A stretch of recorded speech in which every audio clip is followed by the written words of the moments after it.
Good.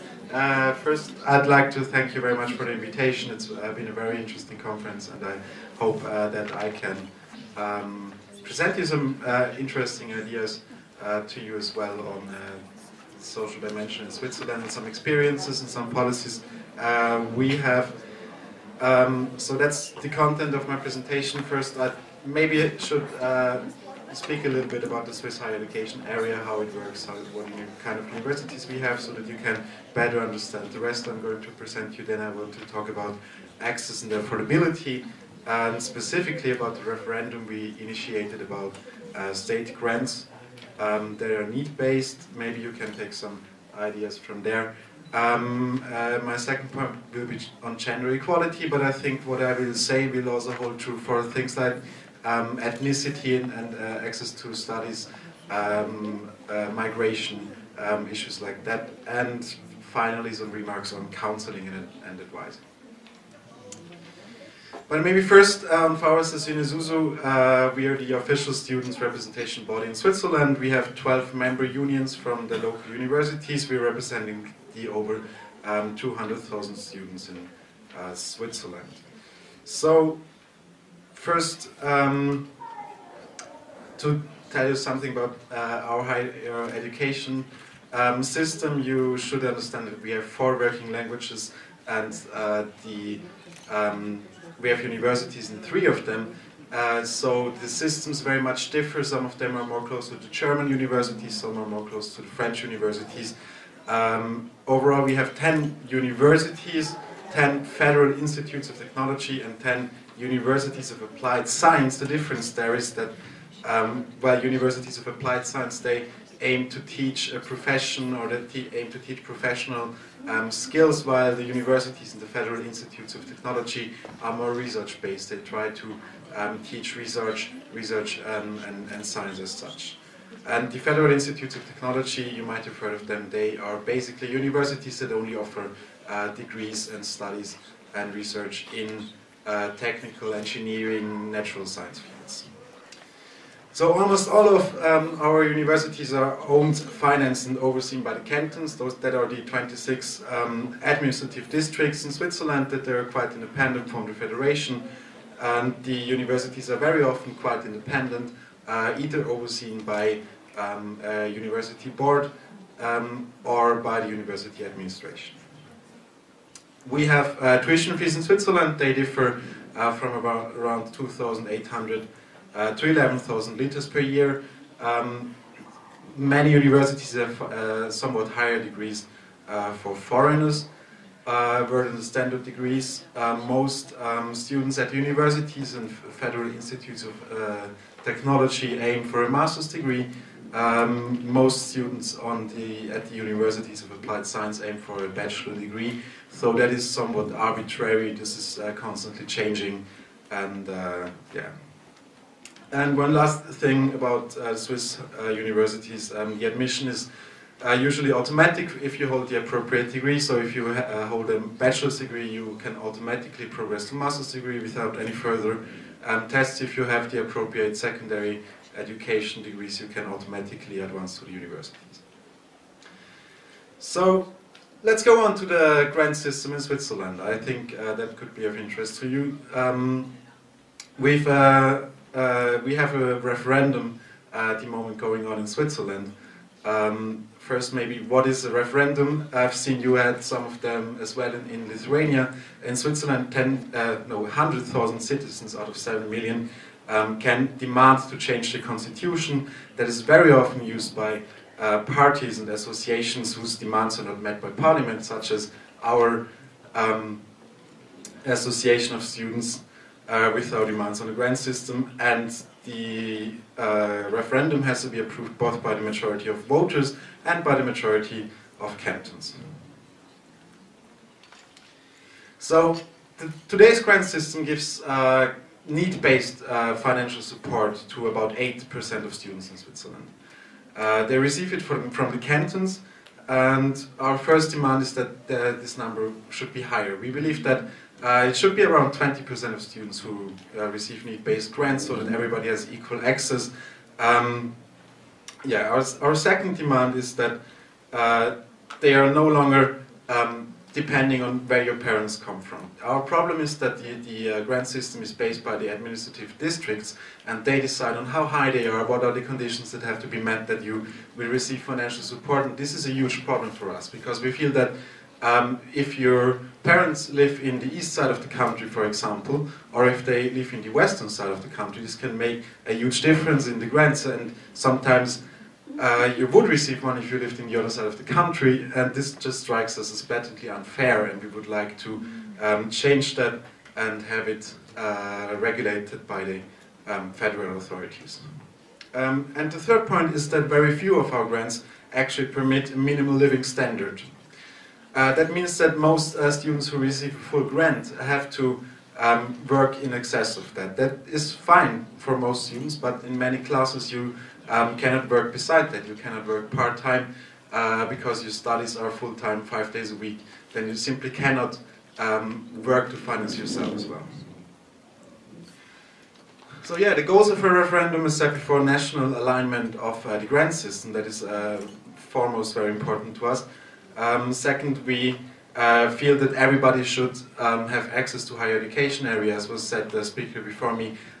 It shouldn't matter if you're from a low-income or high-income family. Everybody should have the equal access, and if you don't have the finances, if your family cannot support you enough, we feel the state should help and give you a need-based grant. It's also very important to us that we raise awareness of the issue, that we have a federal discussion about the grant schemes, that we talk about in Switzerland and maybe come up with other solutions, but yeah, maybe another point is that we want to push back loans, as was mentioned by the speaker before me. There are very disadvantages, and we would very much like to push back loans. And of course, the last point is that we want to strengthen our association with the referendum, so that we want to be active in the public discourse. So yeah, those are our demands, and that's a picture of the campaign from when we collected signatures for the referendum. Well, first demand, of course, is formal alignment. Second one is a substantive alignment. So for everybody in Switzerland, it shouldn't matter where they live, there should be the same calculation basis for the grant system, and there should be the same rules on how high the grants they can actually receive can be. So the referendum will probably take place in next winter. We will hope, of course, that we can win it, and if we don't, we hope that our demands are by time met by Parliament. So this will, of course, not solve all the problems that students have in terms of financial terms. So we often have students who, during their studies, have financial problems.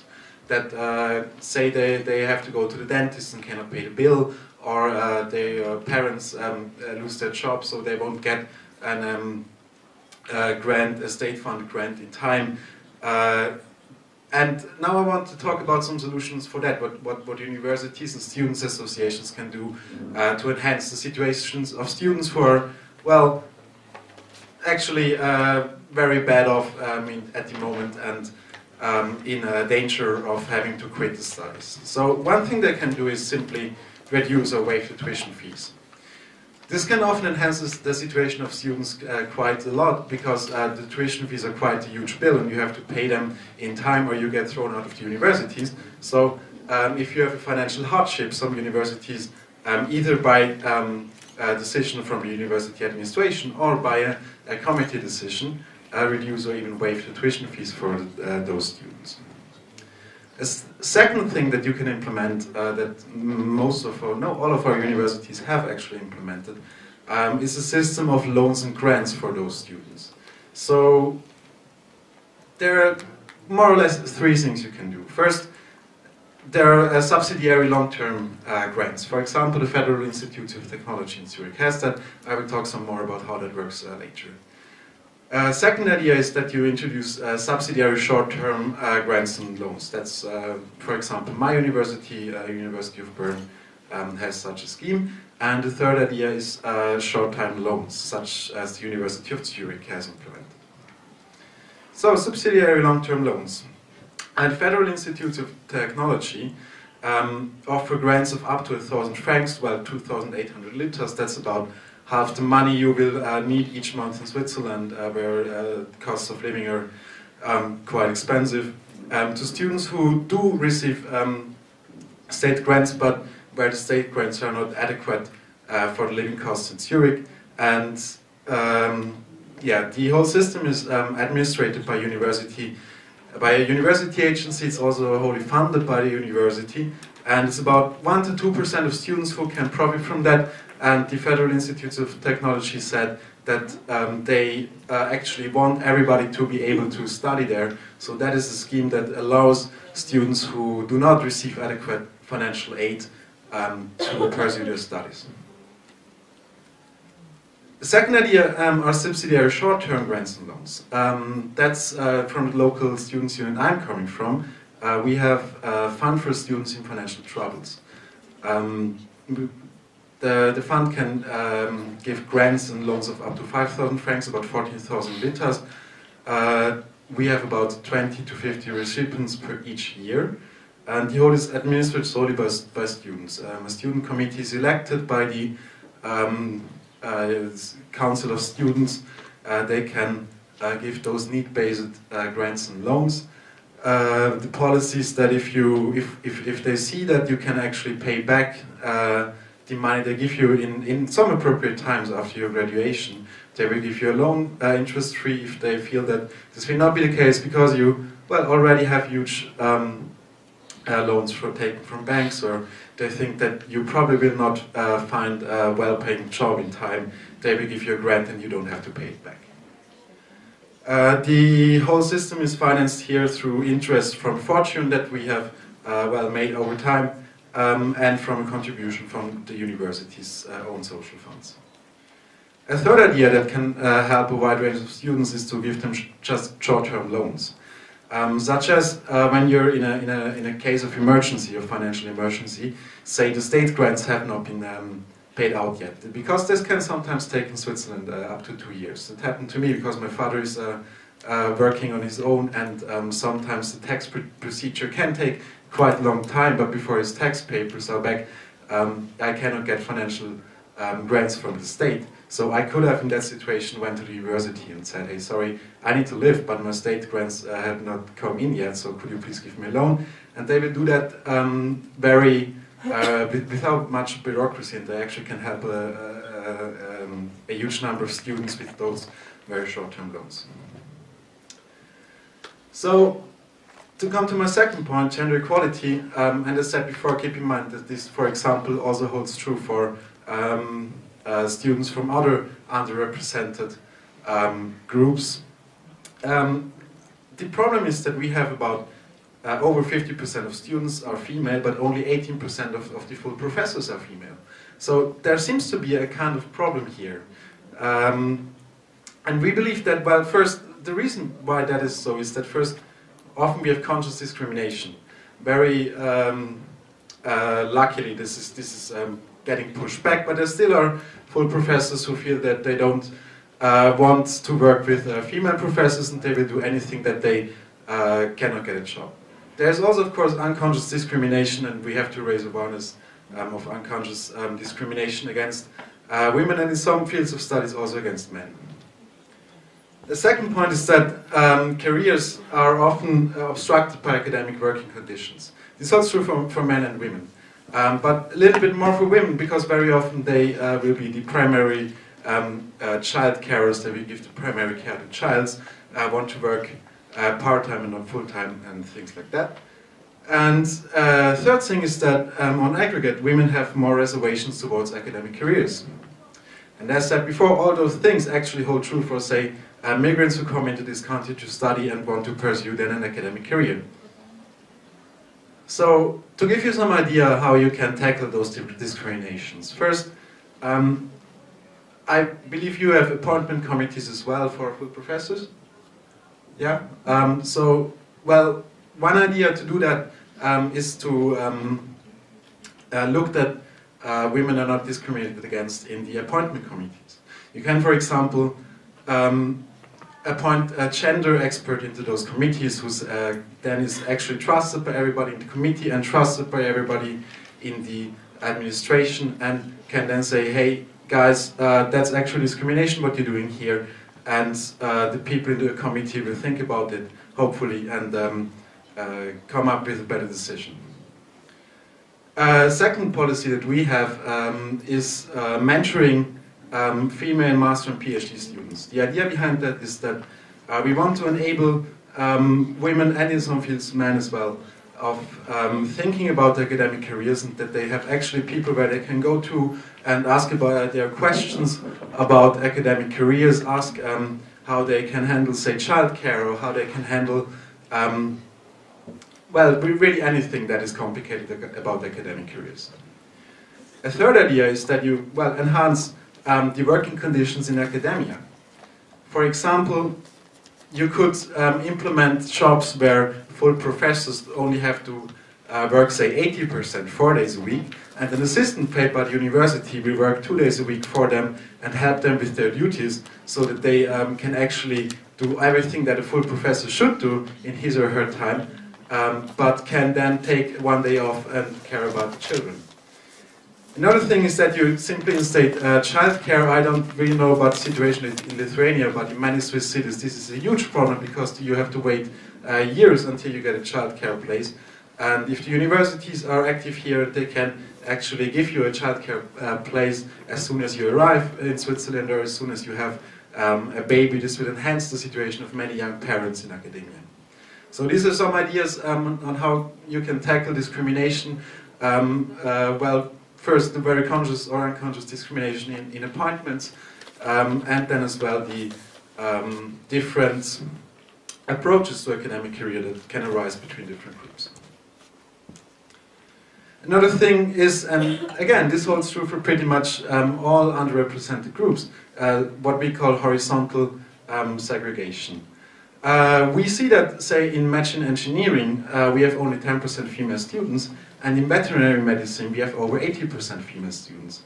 So it seems that the choice of your field of studies on aggregate, not with every individual, but on aggregate, actually depends on the groups you're coming from, if you're male or female, if you're from a low-income family or a high-income family.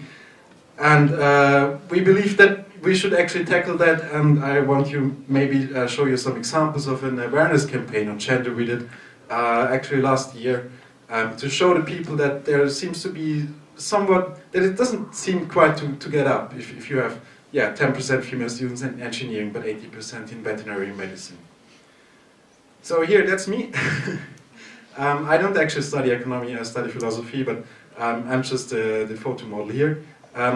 Well, that says I'm the 66.8%, and the idea behind the campaign is to show that, well, 50% of university students are male, but somehow in economy it's 66.8%. And so we ask the students to think about that, think about why they chose the field of study they have chosen, and then maybe counsel future students differently, show them that there are other ways that they may think of what they want to study. Here's another picture that's sports science.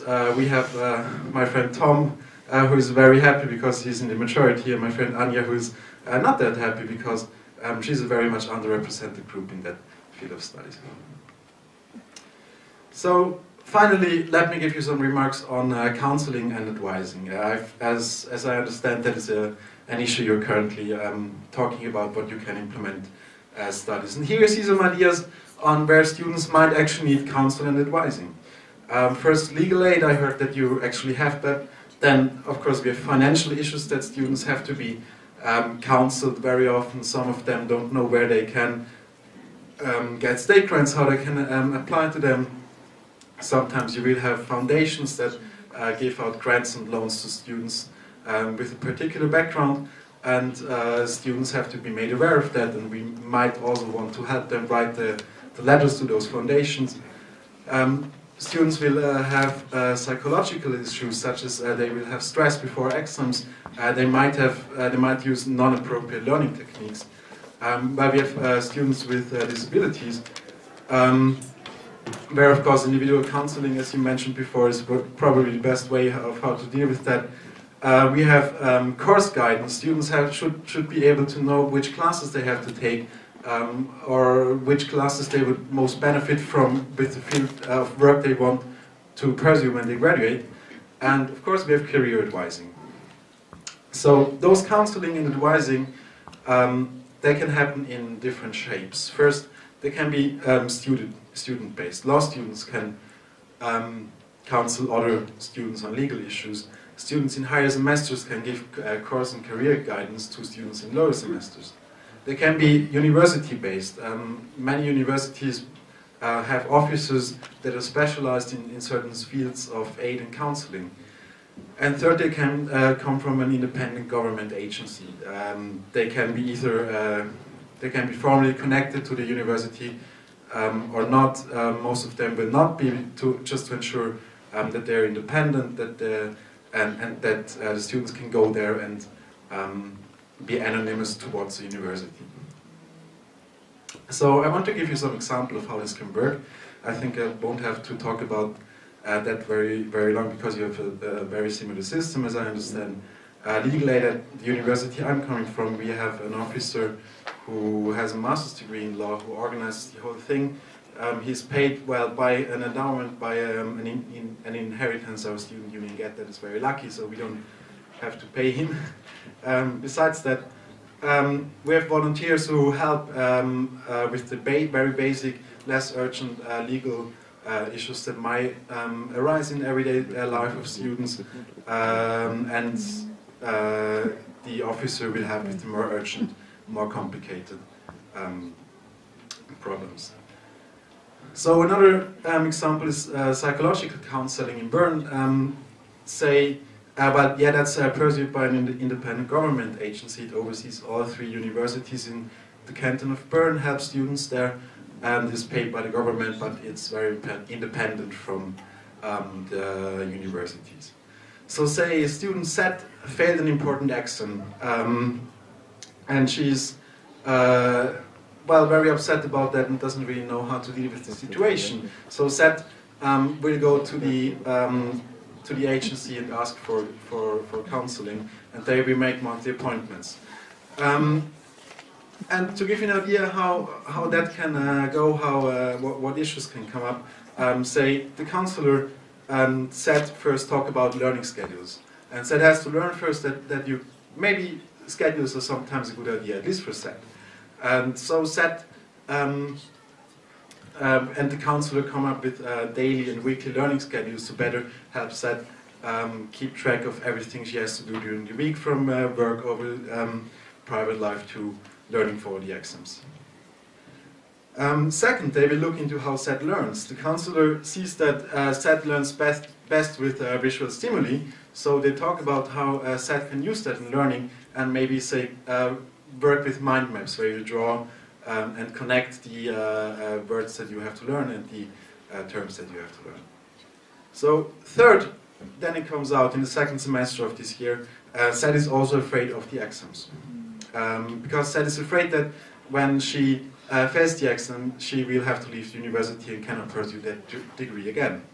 So the counselor shows SET that she is now very much better prepared than before, and she should easily take the test, and the situation is very different. And this can then again raise confidence in SET to not be afraid of the exam. So a lot of other issues can come up in these counseling sessions, but just to give you an idea how this can work here as well. Third, course guidance.